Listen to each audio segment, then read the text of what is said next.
Welcome to Roman Dominion.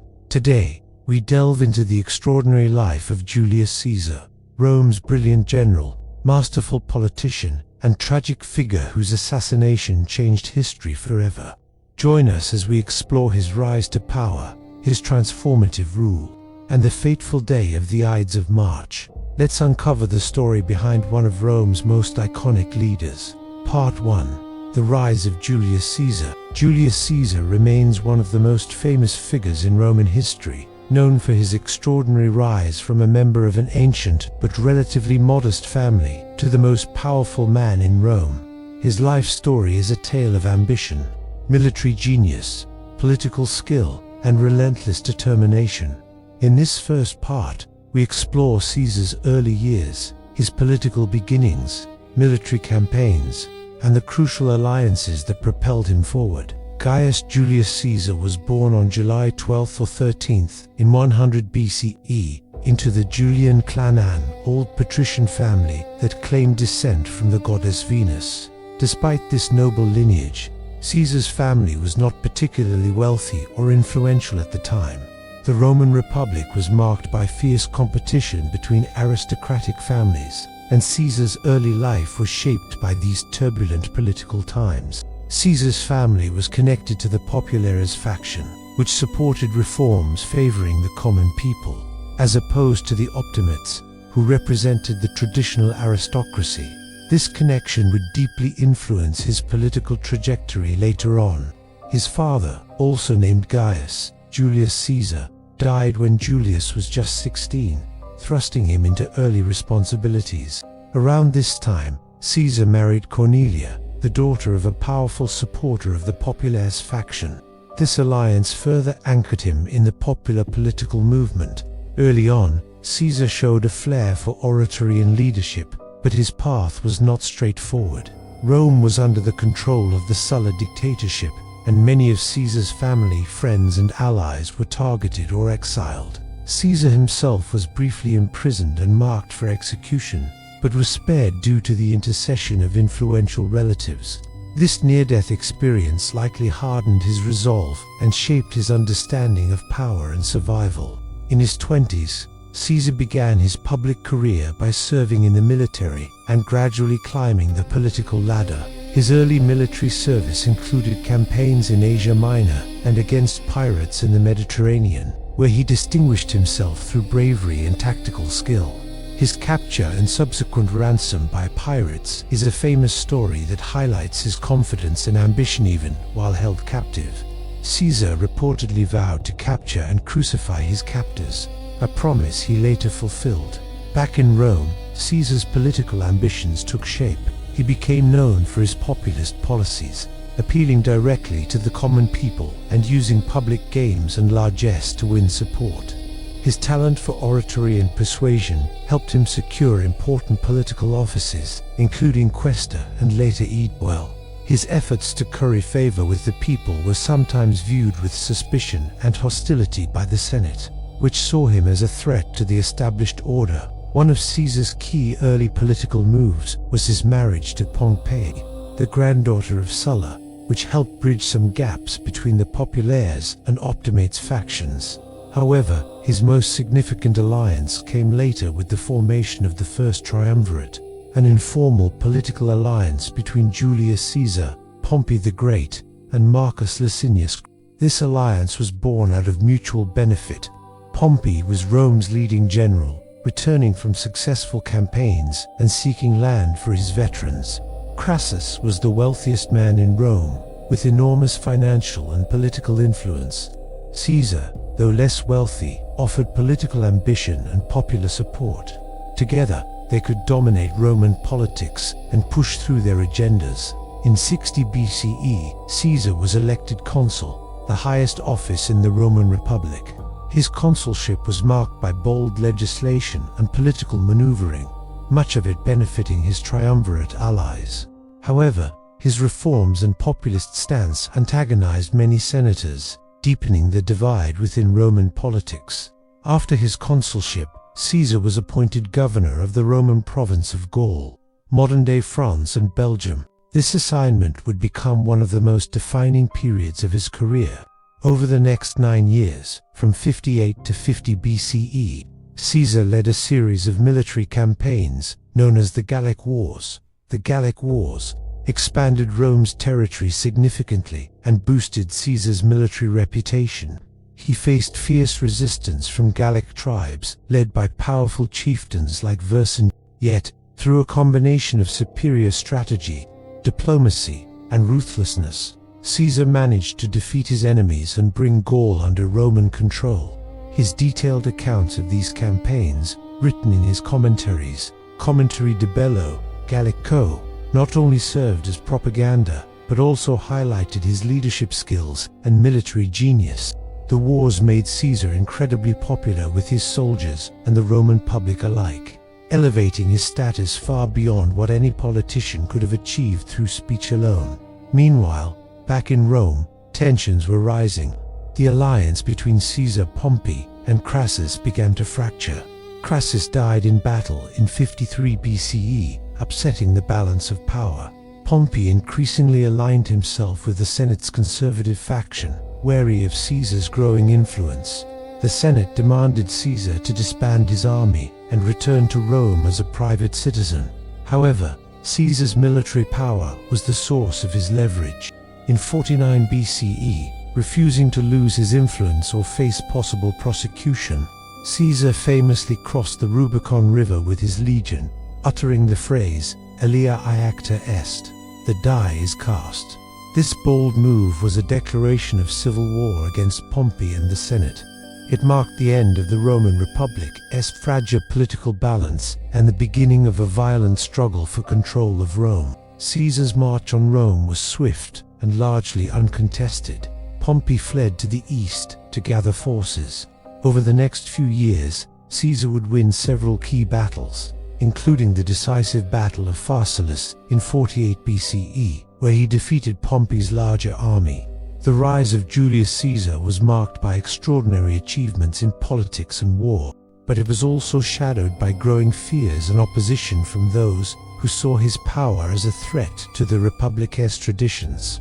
His life was a complex interplay of ambition, loyalty, betrayal, and reform that set the stage for the dramatic events to come. Part 2.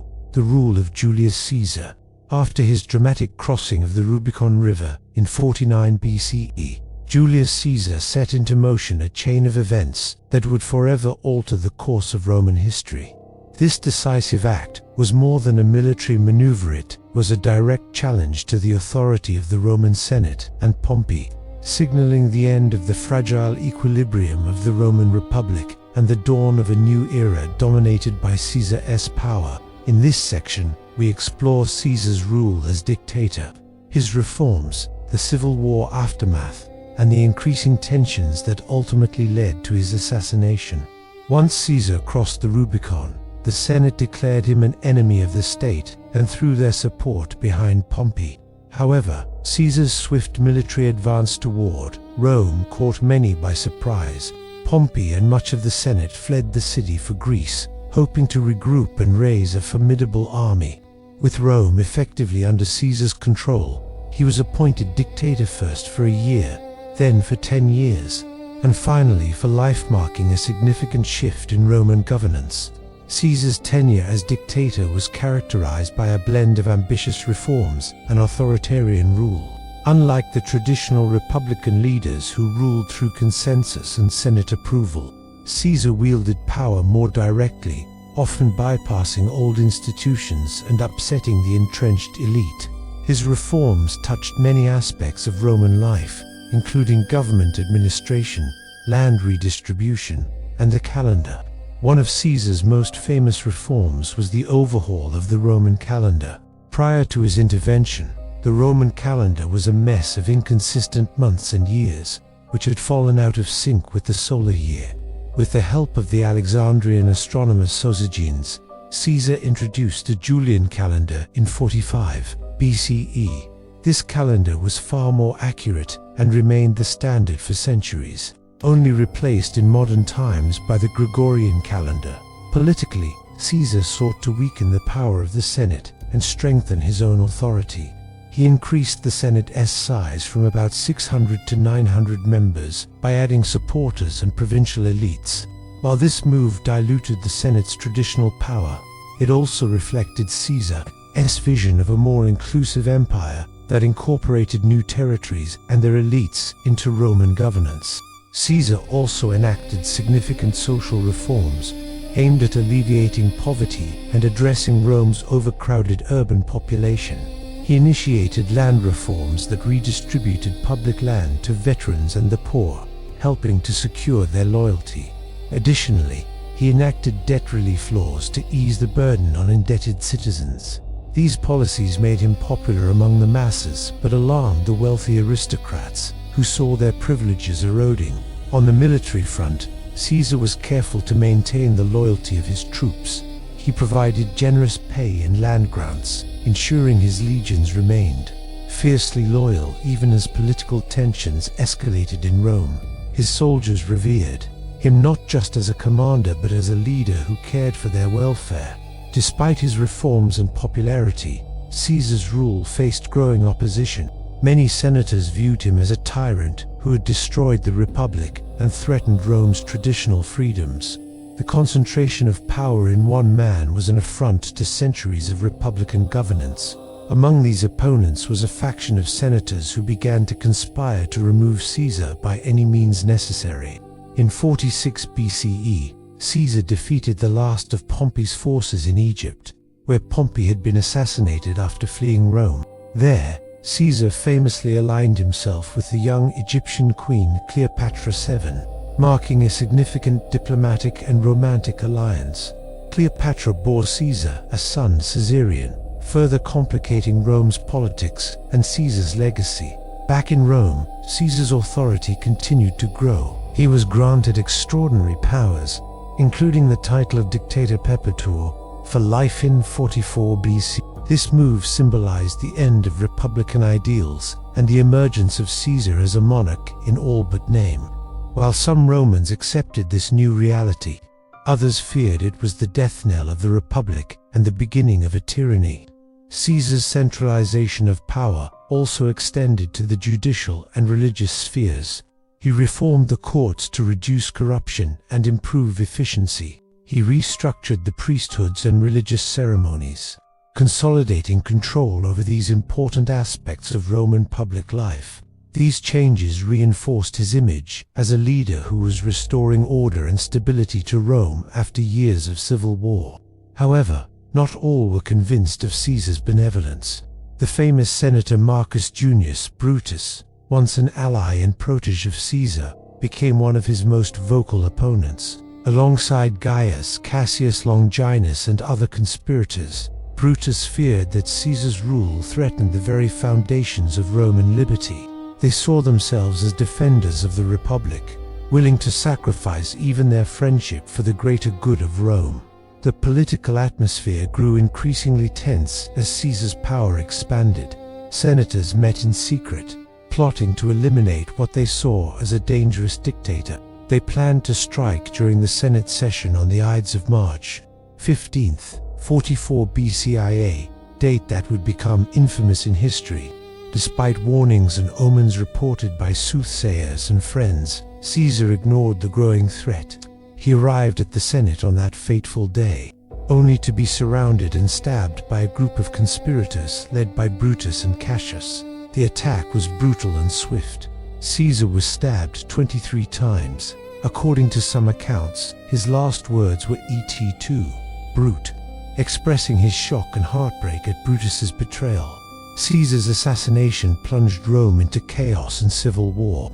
The conspirators had hoped to restore the Republic, but instead, their actions unleashed a new era of instability. Mark Antony, Caesar's loyal ally, delivered a powerful funeral speech that turned public opinion against the assassins. The Roman people, shocked and enraged, demanded justice and revenge. Civil war erupted once again, culminating in the rise of Caesar's adopted heir, Octavian, later known as Augustus, the first Roman emperor. The Republic, which Caesar had sought to reform and control, was replaced by the Empire, a new political system founded on imperial rule. Julius Caesar's rule was short but transformative. He reshaped Rome's political landscape, introduced reforms that influenced centuries of governance, and left a legacy that continues to captivate historians and audiences alike. His life is a story of ambition, power, loyalty, and betrayal, themes that resonate through the ages. Part 3. The Assassination and Aftermath. The assassination of Julius Caesar is one of the most infamous moments in world history, a dramatic turning point that changed the fate of Rome and, indeed, the entire Western world.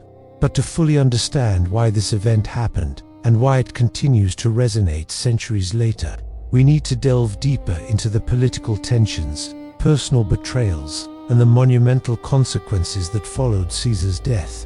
By early 44 BCE, Julius Caesar had amassed near absolute power. Declared dictator for life, he had effectively dismantled the centuries-old Roman Republic, replacing its delicate system of checks and balances with his own authority.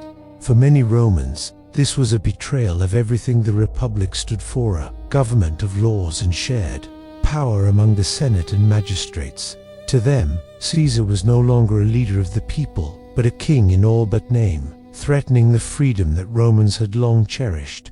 Yet Caesar's popularity with the common people and the army was undeniable. His reforms had stabilized Rome, his generosity had won over many, and his military victories had expanded the empire's borders. Despite this, unease festered within the Senate. Among the most concerned were men who saw Caesar's rule as a dangerous precedent, a path that could lead to tyranny and the end of the Republic. This unease culminated in a conspiracy led by two men whose names are etched forever in history: Marcus Junius Brutus and Gaius Cassius Longinus.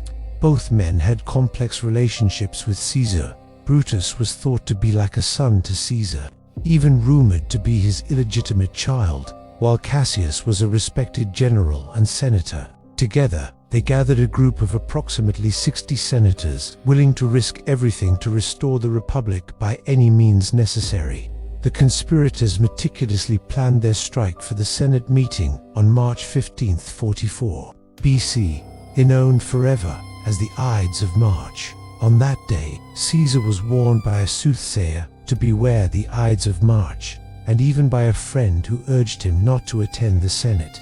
But Caesar's ambition, confidence, or perhaps fate, led him to the Senate house regardless. As Caesar entered the theater of Pompey, where the Senate was meeting, the conspirators surrounded him under the pretense of presenting a petition.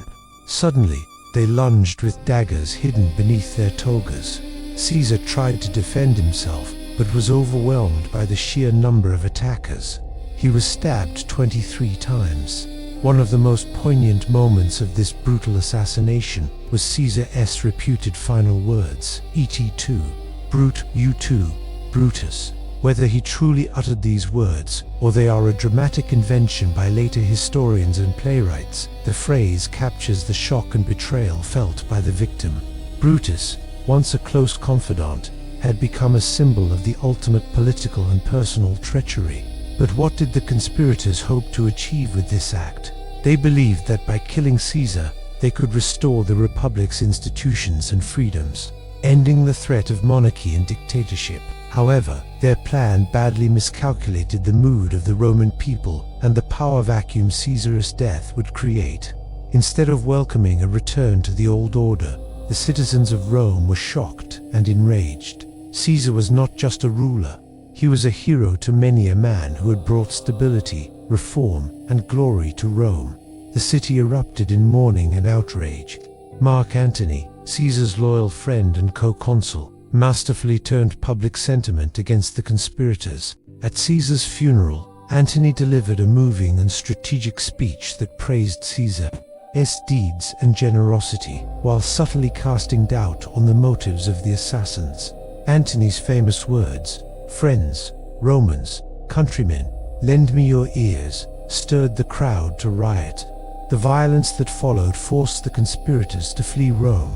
The Senate, weakened and divided, struggled to maintain control. What was meant to save the Republic instead unleashed years of civil war and bloodshed. Out of this chaos emerged two powerful figures, Mark Antony and Octavian, Julius Caesar's adopted heir and grandnephew. Their rivalry for control of Rome would shape the next decade and decide the future of the Roman state. Octavian, only 18 years old at the time, demonstrated remarkable political acumen and determination.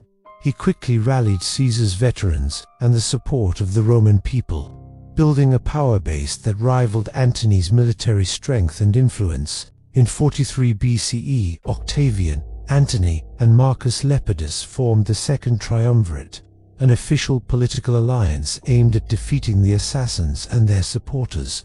This alliance, however, was unstable and ultimately doomed to collapse, leading to further conflicts.